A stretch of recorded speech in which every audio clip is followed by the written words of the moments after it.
the world, guys, I got a simple question.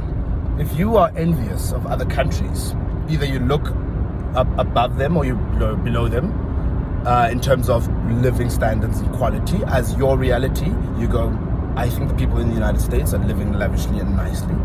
Then, for example, you go to a place like China and you're like, oh, those people live without rights, they don't know, they can't even, have an opinion about something. Or you go to places in the Congo and you say, oh, those people are impoverished. You have a certain level where you think you are either better or lower, or better or worse than the other group or the other country. Now let me flip it around for you a bit. What do you think they see when they see South Africans? When they see our current state of living?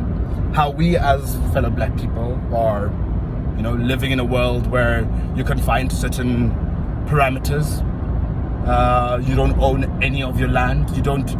How do they get to that point where, what do they say? Do they say, oh, that's nice, they're okay, at least they've got infrastructure? And the reason why I'm bringing this up is quite simple.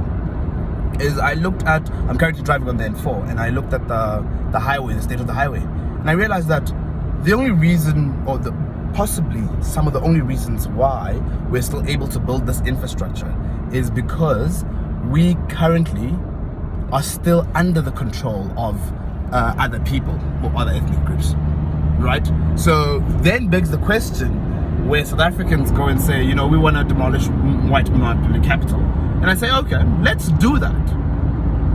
Are you going to then have the skill sets to be able to achieve this? The financial backing that we have to achieve this? I mean, for example, I think it's a company called WHO. All right, guys, it's a white company. Get over it. Let's move on. But WHO is part of the project that's doing the N4. They have capacity. They go to the bank and the bank says, oh, we know you, we've been through whatever. Even though they got bailed out by the government or some story like that. I don't know, whatever. In my understanding, they were just saying, guys, if we go bankrupt, a few thousand people's jobs go up in belly, you got a choice. You either help us stay afloat and we'll pay you back, and you give us work that we can do so that our bank balance can still be productive.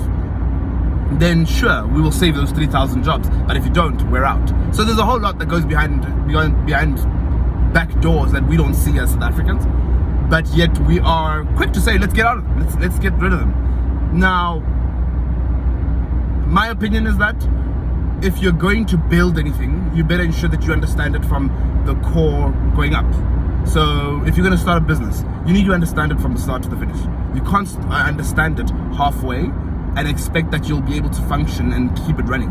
Our state of affairs in this country, guys, we are currentently needing skill sets to be able to maintain the infrastructure that the Caucasian people have built over the years. Yes, they built it. Yes, I'm not disputing that, but I'm saying, can we get to a point where whatever we do next must be of value to our people? It must work for us. It mustn't take us backwards. Whatever we do next, with the hardships and the irritations and whatever we've been through, whatever we do next, can we please make sure that our people are okay? We can't go backwards, we gotta go forward, guys. Whatever we do next from across the world.